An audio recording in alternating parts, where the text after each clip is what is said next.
हे परशुराम, तू इस तरह की मुँह छुपाकर भगोड़ा बनकर मत घुमा कर। तू इस नोटिस की तारीख से 6 माह के भीतर भीतर यहाँ उपस्थित हो सका तो मैं ही नहीं सारी दुनिया तुझे सचमुच में आदि नारायण का अवतार समझेंगे और लोग तेरा सम्मान करेंगे। अपने ब्राह्मण लोगों की हत्या से इतना पागल हो गया था कि उसने बाणासुर के सभी राज्यों के क्षत्रियों के बीज का समूल नाश करने के इरादे से अंत में उन महाअरि क्षत्रियों की निराधार गर्भवती विधवा औरतों को जो अपनी जान बचाने के लिए जहां तहां छुप गई थी, उनसे पैदा होने वाले नन्हे बच्चों को पैदा होते ही हत्या कर देनी चाहिए। इसलिए उसने उन औरतों को पकड़ पकड़ कर लाने की मुहिम शुरू कर दी। हेलो एवरीवन, जय भीम, नमो बुद्धाय। स्वागत है आप सभी का ट्रुथ लिटरेचर में। और आज हम डिस्कस करेंगे परिच्छेद नंबर 8 गुलामगिरी का, जिसमें हम चर्चा करने वाले हैं परशुराम के बारे में। महात्मा फूले जी परशुराम के बारे में क्या लिखते हैं विस्तार से जानेंगे। आइए शुरुआत करते हैं। तो महात्मा फूले जी लिखते हैं और कॉन्वर्सेशन होता है ढोंडीराव और ज्योतिराव फूले जी का। तो ढोंडीराव सवाल पूछते हैं कि प्रजापति ब्रह्मा के मरने के बाद ब्राह्मणों का मुखिया कौन था। ज्योतिराव फूले इसका जवाब देते हैं, बोलते हैं ब्राह्मणों का मुखिया परशुराम था। ढोंडीराव, परशुराम स्वभाव से कैसा था। ज्योतिराव, परशुराम स्वभाव से उपद्रवी, साहसी, विनाशी, निर्दयी, मूर्ख और नीच प्रवृत्ति वाला था। उसने जन्म देने वाली अपनी माता रेणुका की गर्दन छांटने में भी संकोच महसूस नहीं किया। परशुराम शरीर से मजबूत और तीरंदाज था। ढोंडीराव फिर आगे सवाल पूछते हैं, बोलते हैं कि उसके शासनकाल में क्या हुआ।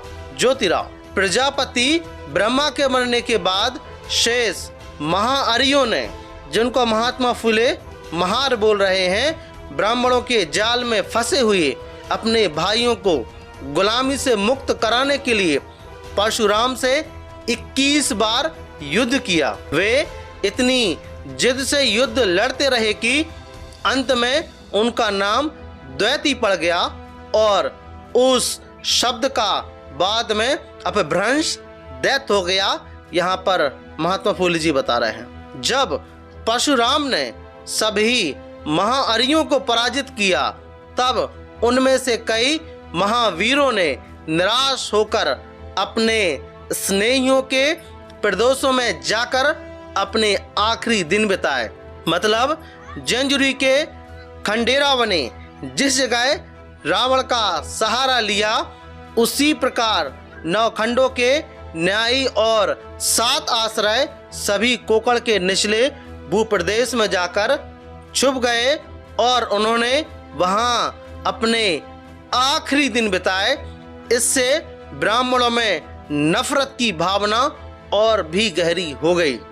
उन्होंने नवखंडों का जो न्यायी था, उसका नाम स्त्री के नाम पर निंदा सूचक अर्थ मतलब नौची या बड़ी देवी नव खड़ाची नाई रख दिया और 7 आश्रयों का नाम 7 पुत्री वाला माता मतलब साती अप्सरा रख दिया। शेष जितने महाअरियों को परशुराम ने युद्ध भूमि पर कैद करके रखा, उन पर उसने कड़े प्रतिबंध लगाकर रखा था और महाअरियों ने कभी भी ब्राह्मणों के विरुद्ध कमर नहीं कसनी चाहिए। इसलिए उसने उनको शपथ दिलाई। उसने सभी के गले में काले धागे की निशानी बंधवाई और उनको उनके शूद्र भाइयों ने भी छूना नहीं चाहिए, इसलिए सामाजिक प्रतिबंध लगाए।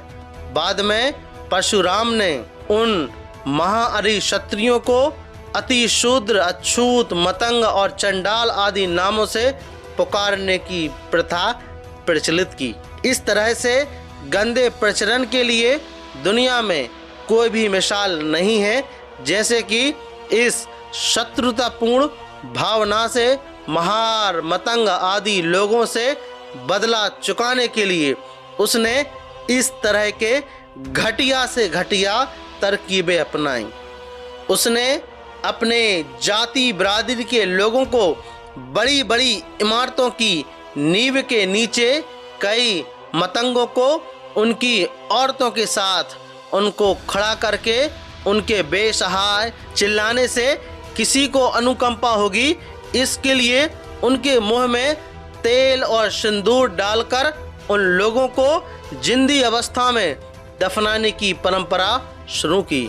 लेकिन ब्राह्मणों द्वारा शुरू की गई यह अमानवीय परंपरा जैसे जैसे मुस्लिमों की सत्ता इस देश में मजबूत होती गई, वैसे वैसे वह समाप्त हो गई। लेकिन इधर महाअरियों से लड़ते लड़ते परशुराम के इतने सारे लोग मारे गए कि ब्राह्मणों की अपेक्षा विधवाओं की संख्या ज़्यादा हो गई। इसका परिणाम यह हुआ कि उन विधवाओं की व्यवस्था किस तरह से की जाए, इसकी भयंकर समस्या ब्राह्मणों के सामने खड़ी हो गई। अंत में ब्राह्मण विधवा औरतों को पुनः विवाह करने की मना कर दी गई। तब कहीं जाकर उनकी गाड़ी रास्ते पर आई।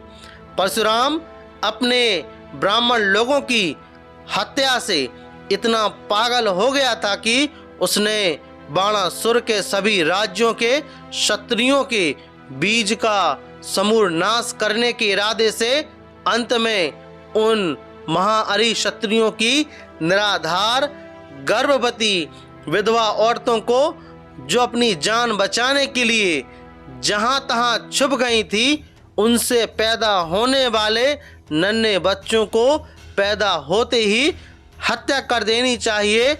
इसलिए उसने उन औरतों को पकड़ पकड़ कर लाने की मुहिम शुरू कर दी। उस अमानवीय शत्रुतापूर्ण मुहिम को नज़र चुकाकर बचे हुए इन्हें बच्चों में से निर्मित कुछ लोग वंशधर प्रभु लोगों से मिलते हैं। उसी तरह परशुराम की इस धूमधाम में रामोशी, जिन पर तुंग बड़ी वाले और कुम्हार आदि जाति के लोग होने चाहिए, क्योंकि कई रस्म रिवाजों में उनका शूद्रों से मेल होता है। तात्पर्य हिरण्याक्ष से बलि राजा के पुत्र का निर्वास होने तक उस कुल को निस्तेज करके उन लोगों को पूरी तरह से तहस नहस कर दिया। इससे अज्ञानी क्षेत्रपतियों के दिमाग में इस तरह की धाक जम गई कि ब्राह्मण लोग जादू विद्या में माहिर हैं। वे लोग ब्राह्मणों के मंत्रों से बहुत ही डरने लगे, किंतु इधर परशुराम की मूर्खता की वजह से उसके दिगा-दिगी में ब्राह्मणों की बड़ी हानि हुई। इस तरह से सभी ब्राह्मण लोग परशुराम के नाम से घृणा करने लगे। यही नहीं, उसी समय यहाँ के एक क्षेत्रपति रामचंद्र नाम के पुत्र ने परशुराम के धनुष को जनक राजा के घर में भारी सभा में तोड़ दिया। इससे परशुराम के मन में उस रामचंद्र के प्रति प्रतिशोध की भावना घर कर गई।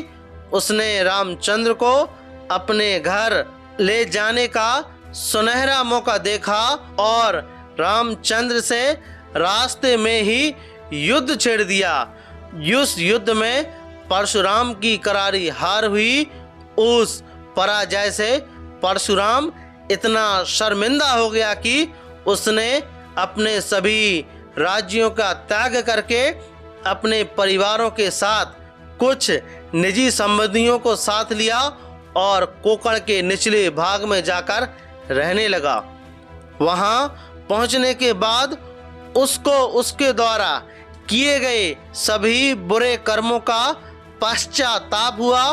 उस पश्चाताप का परिणाम उस पर इतना बुरा हुआ कि उसने अपनी जान कहाँ, कब और कैसे खोदी इसका किसी को पता ही नहीं लगा। ऐसा महात्मा फूले जी उनके बारे में बता रहे हैं। आगे ढोंडीराव सवाल पूछते हैं, बोलते हैं कि सभी ब्राह्मण पंडित पुरोहित और अपने धर्म शास्त्रों के आधार पर यह कहते हैं कि परशुराम आदि नारायण का अवतार है, वह चिरंजीवी हैं, वह कभी भी मरता नहीं, और आप कहते हैं कि परशुराम ने आत्महत्या की, इसका क्या अर्थ है? तो ज्योतिराव फुले इसका जवाब देते हैं, बोलते हैं कि 2 साल पहले मैंने शिवाजी महाराज नाम का एक पवाड़ा लिखा था। उस पवाड़े के पहले छंद में मैंने कहा था कि सभी ब्राह्मणों ने अपने परशुराम को न्योता देकर बुलाना चाहिए और उसकी उपस्थिति में मरे सामने इस बात का खुल्लम खुल्ला खुलासा करना चाहिए कि आजकल के मतंग महार के पूर्वज परशुराम से 21 बार लड़ने वाले महाअरि क्षत्रिय थे या नहीं, इसकी सूचना ब्राह्मणों को दी गई। लेकिन वास्तविकता यह है कि उन्होंने परशुराम को न्योता देकर नहीं बुलाया। इससे यह बात स्पष्ट होती है कि परशुराम सचमुच आदि नारायण का अवतार नहीं था और ना वह चिरंजीवी था। ऐसा महात्मा फूले अपनी किताब गुलामगिरी में लिख रहे हैं और सीधा सीधा वो पाखंड से बाहर निकालने का प्रयास कर रहे हैं। यदि परशुराम नारायण का अवतार होता और वह चिरंजीवी होता, तब ब्राह्मणों ने उसको कब का खोज लिया होता। और मेरी बात तो क्या, सारी दुनिया में ख्रिस्ती और मोहम्मदी लोगों के मन का समाधान करके उनकी समझ के अनुसार सभी मिलेच्छ लोगों के विद्रोह को अपनी मंत्र विद्या की समर्थ से तहस नहस करने में कभी किसी भी तरह से आगे पीछे ना देखा होता। ऐसा महात्मा फूले जी बोल रहे हैं कि मुझे ऐसा लगता है कि आपने स्वयं पुनः एक बार परशुराम को यहाँ बुलाना चाहिए। मतलब ये एक प्रकार से टॉन्ट कर रहे हैं। यदि परशुराम सचमुच में जिंदा होता तो वह निश्चित रूप से चला आएगा, क्योंकि आजकल के ब्राह्मण यदि अपने आप को किसी भी विविध ज्ञानी होने का दावा करते हैं, फिर भी उनको परशुराम के मतानुसार भ्रष्ट और पतित ही मानना चाहिए। इस बात के लिए प्रमाण यह है कि अभी अभी कई ब्राह्मणों ने शास्त्र विधि के अनुसार करेले खाने का निषेध किया है, लेकिन धर्मशास्त्रों द्वारा निषिद्ध ठहराए गए मालियों द्वारा सींचे गए पानी से उत्पन्न गाजरों को छुपा छुपा कर खाने की होड़ ब्राह्मणों ने लगा दी है। ज्योतिराव इसका जवाब देते हैं, ठीक है, जो भी कुछ क्यों ना हो, चिरंजीवी परशुराम अर्थात आदि नारायण अवतार को मुकाब यह सब तात परशुराम तू ब्राह्मणों के ग्रंथों की वजह से चिरंजीवी है। करेला कड़वा क्यों ना हो, किंतु तुमने विधि पूर्वक करेले खाने का निषेध नहीं किया। परशुराम तुमको जैसे मछुआरों की लाश से नए ब्राह्मण की गरज नहीं पड़ेगी, क्योंकि आज यहाँ तेरे द्वारा लाश से पैदा किए गए जो ब्राह्मण हैं, उनमें कई ब्राह्मण विविध ज्ञानी हो गए हैं। अब तेरे को उनको बहुत ज़्यादा ज्ञान देने की आवश्यकता नहीं रहेगी।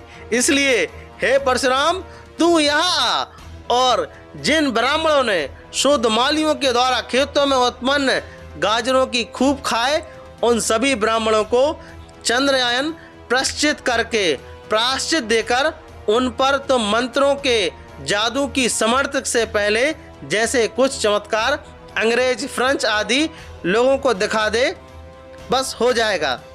ये टोंट कर रहा है महात्मा फूले जी इस प्रकार सा, हे परशुराम, तू इस तरह की मुँह छुपाकर भगोड़ा बनकर मत घुमा कर। तू इस नोटिस की तारीख से 6 माह के भीतर भीतर यहाँ उपस्थित हो सका तो मैं ही नहीं, सारी दुनिया तुझे सचमुच में आदि नारायण का अवतार समझेंगे और लोग तेरा सम्मान करेंगे।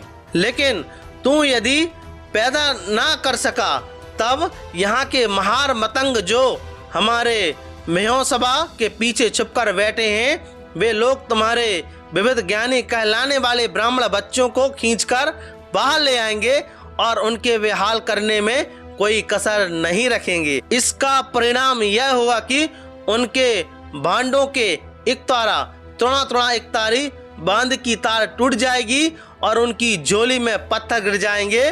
फिर उन्हें विश्वामित्र जैसे भूखे कंगाल रहने पर इतनी मजबूरी का सामना करना पड़ेगा कि उसको कुत्तों का मांस खाना पड़ेगा। इसलिए हे परशुराम, तू अपने विविध ज्ञानी ब्राह्मणों पर ऐसी स्थिति ना लाए तो अच्छा है।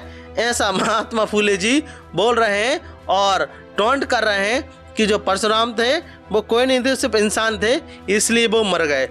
किताब के अनुसार आपका सत्य रूप देखने वाला ज्योतिराव गोविंदराव फूले, ऐसा महात्मा फूले जी बोल रहे हैं। और उन्होंने तारीख भी लिख दी, तारीख 1 महिला अगस्त सन 1872, पूना जूनागंज, मकान नंबर भी उन्होंने लिख दिया। तो आपका इस वीडियो के बारे में क्या मानना है, प्लीज़ हमें कमेंट बॉक्स में ज़रूर बताएं। और यदि आप ट्रुथ लिटरेचर पर नए हो तो प्लीज़ ट्रुथ लिटरेचर को आप सब्सक्राइब जरूर करें, साथ ही साथ हमारी और भी वीडियोस को जरूर देखें। सो जय भीम, जय भारत।